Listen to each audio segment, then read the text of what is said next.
Hello students, तो welcome to next lecture of kinetic theory of gases. इस lecture में हम लोग बात करेंगे मीन फ्री पाथ के डेरिवेशन की, रियल गैस के बारे में और क्रिटिकल टेम्परेचर, क्रिटिकल प्रेशर और क्रिटिकल वॉल्यूम के बारे में। ओके, सो हमारा आज का पहला टॉपिक है expression for mean free path. Okay, mean free path पढ़ने से पहले फ्री पाथ का कंसेप्ट हम लोग याद करने का कोशिश करेंगे। इसी चैप्टर के स्टार्टिंग में मैंने बताया था कि दो सक्सेसिव कॉलिजन के बीच में मॉलिक्यूल्स है, मॉलिक्यूल्स कोलाइड करेंगे। दो सक्सेसिव कॉलिजन के बीच में जो स्ट्रेट लाइन डिस्टेंस मॉलिक्यूल चलता है उसको हम लोग फ्री पाथ कहते हैं। जैसे फॉर एग्जांपल ये मॉलिक्यूल है, ये ऐसा मूव कर रहा था, यहाँ इसका कॉलिजन हुआ एक मॉलिक्यूल के साथ में, ठीक है। फिर क्या हुआ, इसने अपना रास्ता बदला, फिर यहाँ पे भी उसका कॉलिजन हुआ एक और मॉलिक्यूल के साथ में और फिर उसने रास्ता बदला। तो ये जो स्ट्रेट लाइन डिस्टेंस है ना, इसको हम लोग क्या कहते हैं, फ्री पाथ। तो free path is the straight line distance between two successive collision. Okay, अब यहां पे भी इसको हम लोग लैम्बडा 1 से डिनोट करेंगे, लैम्बडा 1। फिर ये यहां गया, फिर यहां कोलिजन किया इसने, फिर ऐसा गया, फिर यहां कोलिजन किया। अब हर पाथ इक्वल लेंथ का नहीं है क्योंकि हर कोलिजन इक्वल समय और इक्वल दूरी पे नहीं हो रहा है ना। तो ये सपोज लैम्बडा 2 है, ये लैम्बडा 3 है, ये तीसरा फ्री पाथ हो गया, ये दूसरा फ्री पाथ हो गया, ये पहला फ्री पाथ हो गया। तो मीन फ्री पाथ क्या, इन सभी फ्री पाथ्स का एवरेज, इन सभी फ्री पाथ्स का एवरेज जो होता है उसको हम लोग मीन फ्री पाथ कहते हैं एंड डिनोटेड बाय लैम्बडा बार। उसको हम लोग लैम्बडा बार से डिनोट करते हैं, ठीक है, समझ में है। अब इसका एक दूसरा फॉर्मूला भी है जो हमको याद रखना है यहाँ पे। Mean free path, okay, mean free path is the total distance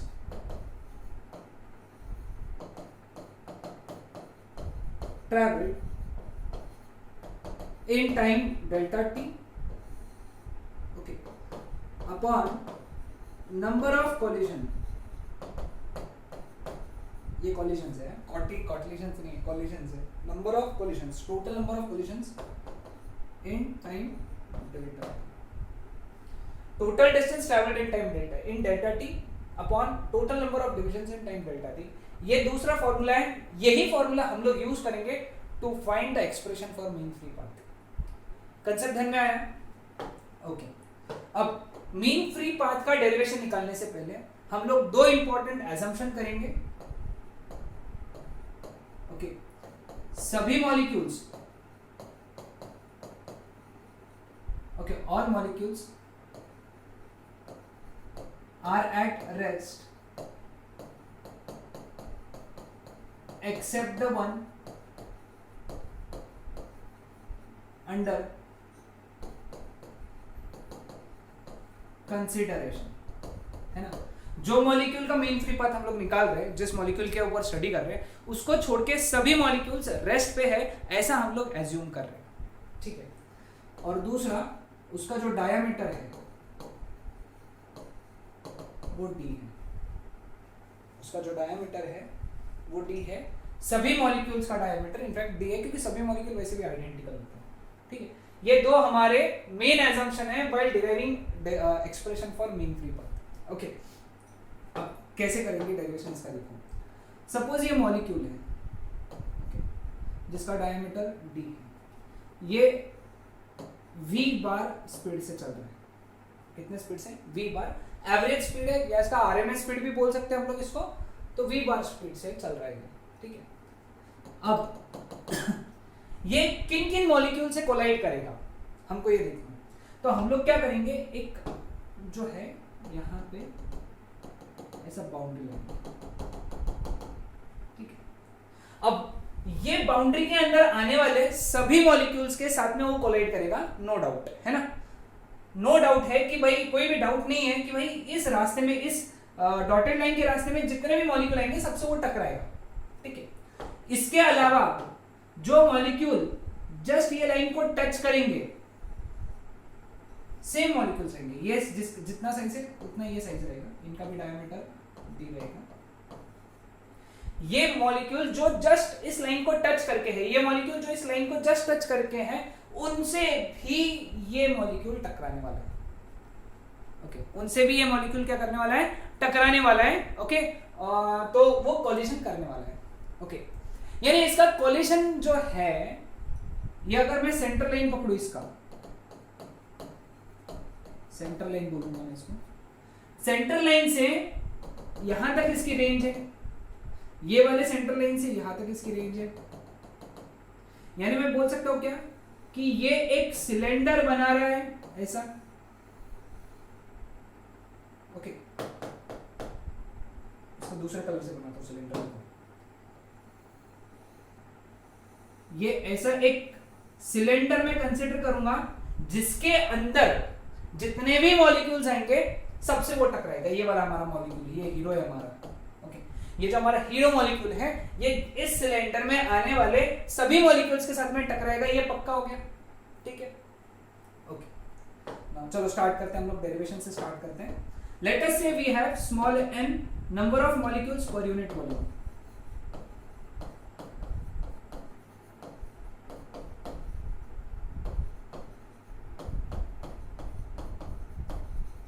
ठीक है, number of molecules per unit volume ये स्मॉल n है।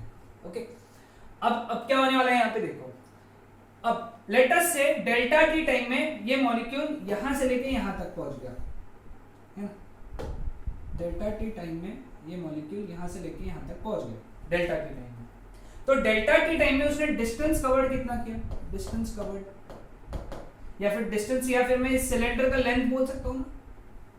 जो डिस्टेंस कवर करेगा वो इस सिलेंडर का लेंथ रहेगा। डेल्टा टी टाइम में कितना रहेगा, v बार डेल्टा टी, इतना उसने डिस्टेंस कवर किया। अब ये सिलेंडर का क्रॉस सेक्शनल एरिया कितना, इस सिलेंडर का, अब इस सिलेंडर का डायमीटर ट्वाइस भी लेगा, क्योंकि इधर d, कैसे d, ये d/2 रहेगा, ये d/2 रहेगा, तो ये टोटल हो गया d।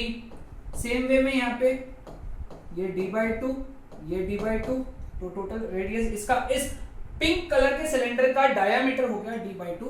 तो एरिया जो हो गया वो हो गया पाई d square, d square by 4 नहीं लगाना, it is pi d square, क्योंकि पिंक कलर वाले सिलेंडर का रेडियस हो गया कैपिटल D। मॉलिक्यूल का डायमीटर t, लेकिन ये जो पिंक कलर का सिलेंडर है जिसके अंदर के सारे मॉलिक्यूल्स के साथ में वो कोलाइड करेगा, उसका रेडियस हो गया स्मॉल d। तो देयरफॉर वॉल्यूम कितना होगा इसका,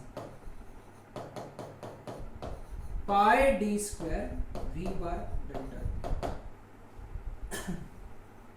ओके, नाउ क्लियर, यहां तक समझ में आया, सभी को ध्यान में आया। अब number of collisions in delta T, number of collisions in delta T, ये कितने रहेंगे, volume multiplied by number of molecules per unit volume, है ना। जितने मॉलिक्यूल्स रहेंगे उतने से कोलाइड करेगा वो, सॉरी नंबर ऑफ कॉलिजन्स नहीं, नंबर ऑफ मॉलिक्यूल्स,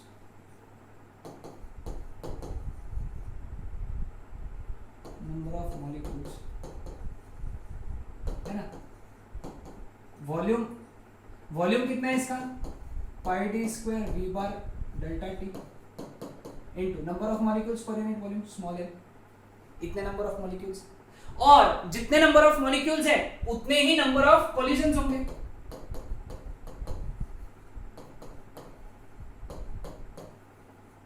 है ना, जितने मॉलिक्यूल्स रहेंगे इस स्फीयर में उतने सबसे वो कोलाइड करेगा, so number of collisions in time delta T इतना रहेगा। Okay, now according to this formula mean free path कितना रहेगा, total distance travelled in time delta T, distance travelled कितना रहेगा, v bar delta T upon number of collisions in time delta T, pi D square v bar delta T N. Cancel हो गया, समझ में आया। तो therefore number of collisions, sorry, mean free path, it is given by 1 upon number of molecules per unit volume into pi into molecule के diameter का square. Okay, but this is not the correct formula because ये हमारा पहला assumption है. All the molecules where considered at rest, but ऐसा होता है क्या? नहीं. सो एक्सपेरिमेंट किए गए, एक्सपेरिमेंट जब किए गए तो इसका वैल्यू जो निकला that came out to be 1/√2 n pi d square. तो this formula you have to remember. ये वाला फॉर्मूला तुमको याद रखना है. ठीक है. अब इस फॉर्मूला के वेरियस फॉर्म्स है ना, इस फॉर्मूला के अलग अलग फॉर्म्स हम लोग याद रखेंगे. ओके. अब पहला फॉर्म जो है वो डेंसिटी के फॉर्मेट में. ओके, डेंसिटी के फॉर्मेट में. डेंसिटी कैसे डिफाइन करेंगे हम लोग? Density is mass of gas upon volume of gas. Mass of gas कितना? Number of molecules into mass of each molecule upon volume of gas. ये हो गया n नॉट. ठीक है, समझ में? तो देयरफॉर n की जगह क्या लिख सकता हूँ? Rho upon m naught. Substitute किया तो फॉर्मूला क्या बन गया? m naught √2 rho by d square. याद रख लो एक फॉर्मेट है ना. एक और लास्ट इसकी बात करेंगे, last expression for mean free path है ना, last expression for mean free path. Okay, lambda bar चाहिए यहाँ पे. ओके, फॉर 1 मोल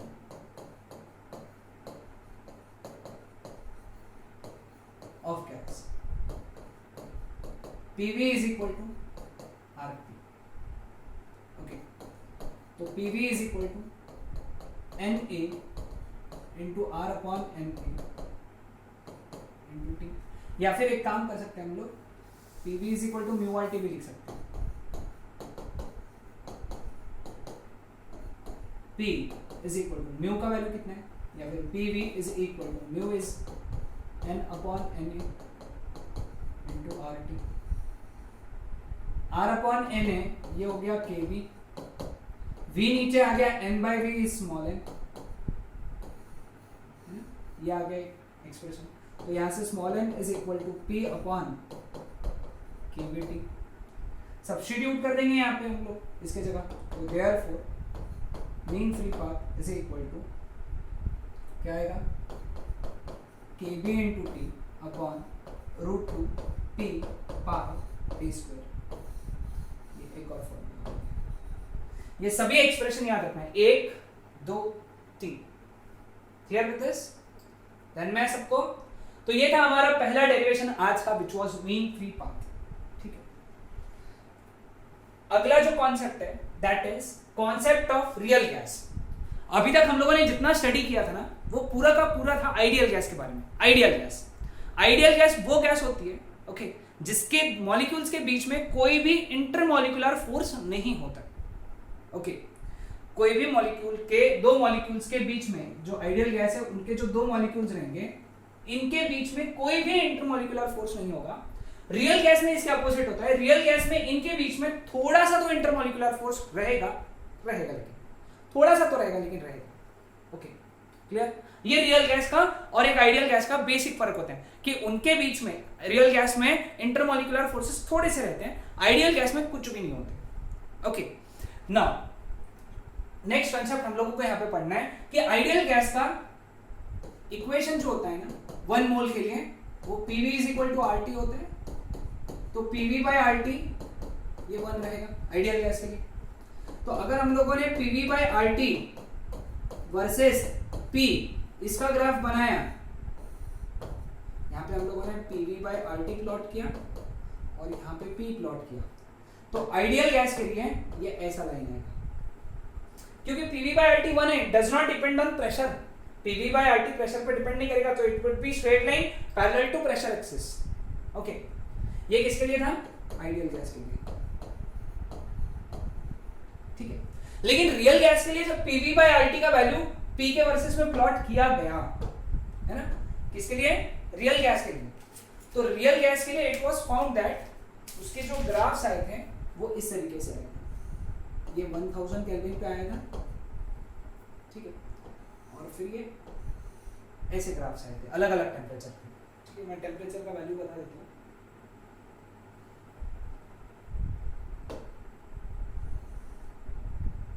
ये 500 केल्विन था, ये 200 केल्विन। तो हम लोगों को ध्यान में क्या रखना है, ये किसके लिए था?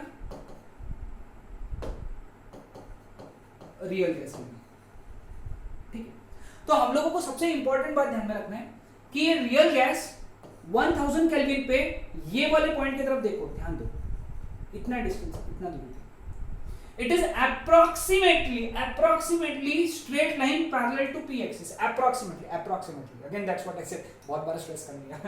Okay, ये वाले पार्ट में, इतने से पार्ट में रियल गैस का जो ग्राफ है ना, सिर्फ ये टेम्परेचर के लिए देखना, ये वाले टेम्परेचर के लिए, ये वाले टेम्परेचर के लिए, कि 1000 केल्विन पे रियल गैस का स्टार्टिंग का जो पार्ट है, it is approximately like ideal gas, which means that real gas will be behaving like ideal gas कब? at high temperature, 1000 केल्विन था, हाई टेम्परेचर, एंड स्टार्टिंग का प्रेशर मतलब low pressure. Most important MCQ बन सकता है इसके ऊपर। एक रियल गैस आइडियल गैस के जैसे कब बिहेव करते हैं, कहां, किन कंडीशंस में बिहेव करते हैं? At high temperature and low pressure. एक आइडियल गैस, सॉरी, एक रियल गैस आइडियल गैस के जैसे बिहेव करता है। ओके, नाउ आगे बढ़ते हैं। नॉर्मल सिचुएशंस में एक रियल गैस आइडियल गैस के जैसे बिहेव क्यों नहीं करता? बिकॉज उसके वॉल्यूम में कुछ करेक्शंस है, उसके प्रेशर में कुछ करेक्शंस है। ये दो कारण हैं जिसके वजह से एक रियल गैस आइडियल गैस के जैसे बिहेव नहीं करता या फिर आइडियल गैस इक्वेशन को फॉलो नहीं करता। ओके, वॉल्यूम में करेक्शन और प्रेशर में करेक्शन है। ऐसा क्यों? क्योंकि जब हम लोगों ने काइनेटिक थ्योरी ऑफ गैसेस का बात शुरू किया था, हम लोगों ने कंसिडर किया था कि मॉलिक्यूल्स पॉइंट मास है, यानी मॉलिक्यूल्स का जो वॉल्यूम है ये हम लोग निग्लेक्ट कर रहे थे। गैस के वॉल्यूम के कंपैरिजन में मॉलिक्यूल का वॉल्यूम कुछ भी नहीं है, ऐसा हम लोग कंसिडर किए थे। आइडियल गैस की ये बात होती है, लेकिन रियल गैस के साथ में ऐसा नहीं है ना। आइडियल गैस का मॉलिक्यूल ऐसा है, रियल गैस का मॉलिक्यूल जाड़ा बड़ा है, यानी उसका वॉल्यूम तुम निग्लेक्ट नहीं कर सकते। तो इसीलिए जब तुमको आइडियल गैस को एक रियल गैस के जैसे बिहेव करना है, तो तुमको क्या करना पड़ेगा? V में से, गैस के वॉल्यूम में से B एक फैक्टर माइनस करना पड़ेगा।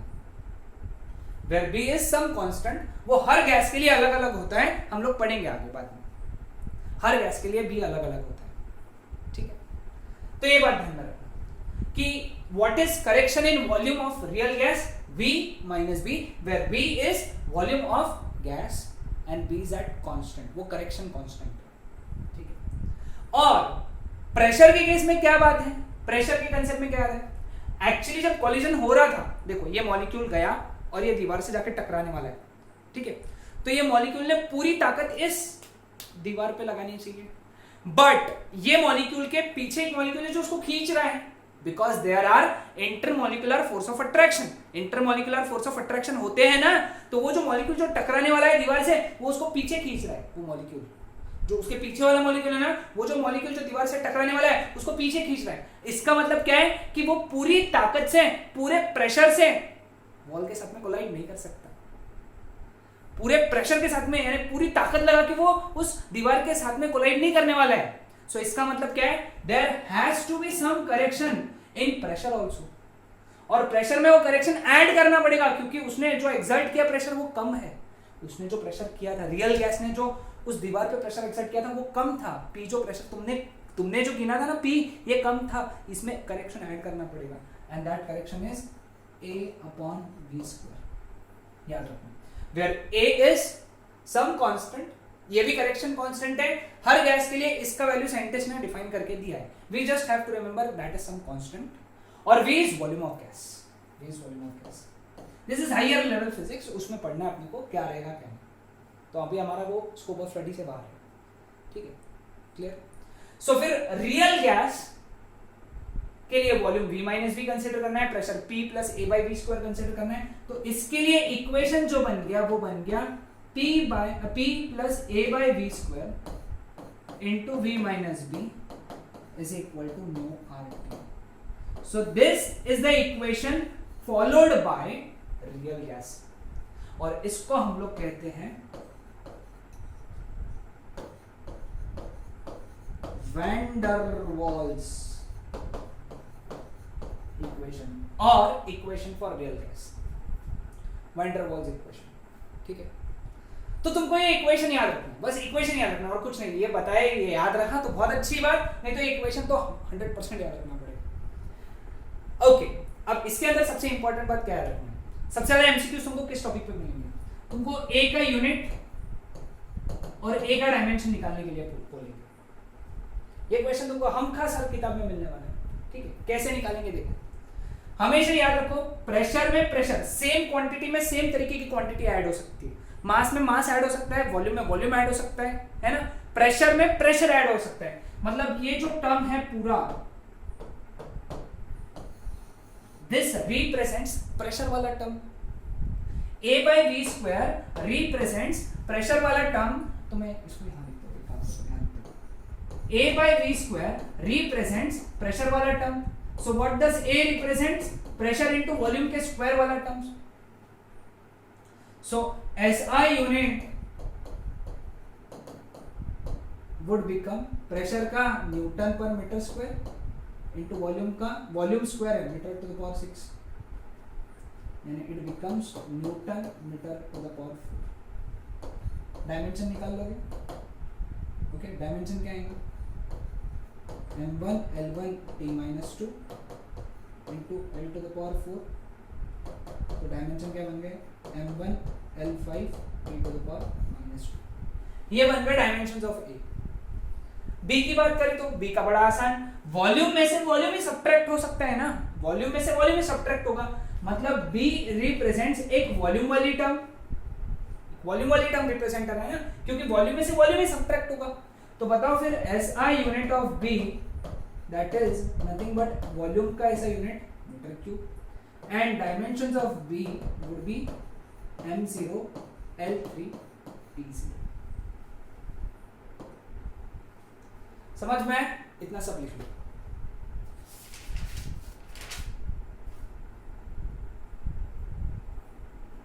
ठीक है, ओके। लास्ट कंसेप्ट इस चैप्टर का which is critical temperature, critical pressure and critical volume. क्या है? हमको एक मालूम है कि प्रेशर बढ़ाने से, कोई भी गैस का प्रेशर बढ़ाने से वो मॉलिक्यूल्स पास पास में आएंगे, ये तो समझता है सबको। तुम अगर प्रेशर बढ़ाओगे, ऐसा प्रेशर, हम लोग ऐसा प्रेशर बढ़ा रहे, इमेजिन करो ऐसा प्रेशर बढ़ा रहे, तो ये वॉल्यूम्स पास पास में आ रहे हैं, और जब गैस के वॉल्यूम्स पास पास में आएंगे तो वो लिक्विड में टर्न होने के चांसेस बढ़ जाएंगे। मतलब जब प्रेशर बढ़ेगा गैस लिक्विफाई होगा, जब प्रेशर बढ़ेगा तो गैस लिक्विफाई होगा। तो we know that as we increase pressure gas can get liquefy. So what is critical temperature? It is that temperature जिसके नीचे, below which by increasing pressure gases can be liquefied. यानी जिसके नीचे, इस temperature, critical temperature TC, इस temperature के नीचे तुम प्रेशर बढ़ा के गैसेस को लिक्विफाई कर सकते हो, above which gases can not be liquefied.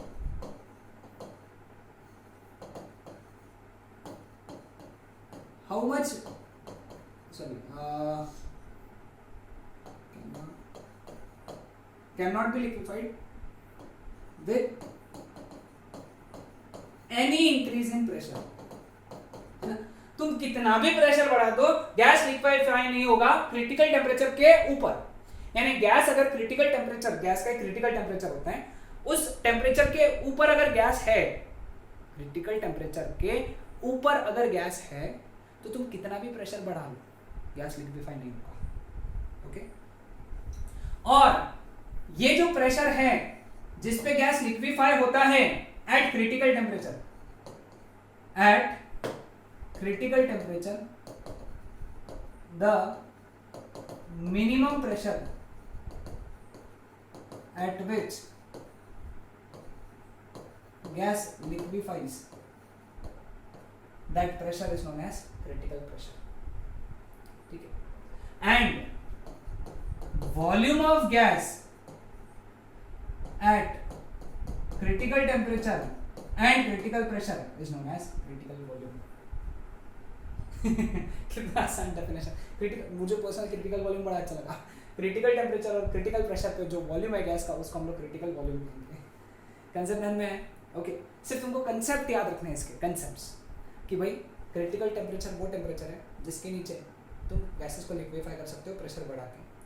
Critical temperature के ऊपर तुम कितना ही प्रेशर बढ़ा लो गैस लिक्विफाई नहीं होगा. क्रिटिकल प्रेशर क्या होता है? ये मिनिमम प्रेशर है क्रिटिकल टेम्परेचर पे. गैस को तुम क्रिटिकल टेम्परेचर पे रखो, मिनिमम टेम्परेचर जहाँ से गैस लिक्विफाई होना चालू होगा, मिनिमम टेम्परेचर जहाँ से गैस लिक्विफाई होना चालू होगा उसको हम लोग क्या कहेंगे? Critical pressure. और क्रिटिकल टेम्परेचर क्रिटिकल प्रेशर पे जो वॉल्यूम है गैस का उसको हम लोग बोलेंगे critical volume. Critical critical critical. Okay, so यहाँ पे इतना क्रिटिकल चैप्टर कंप्लीट होता है. Okay, that's it.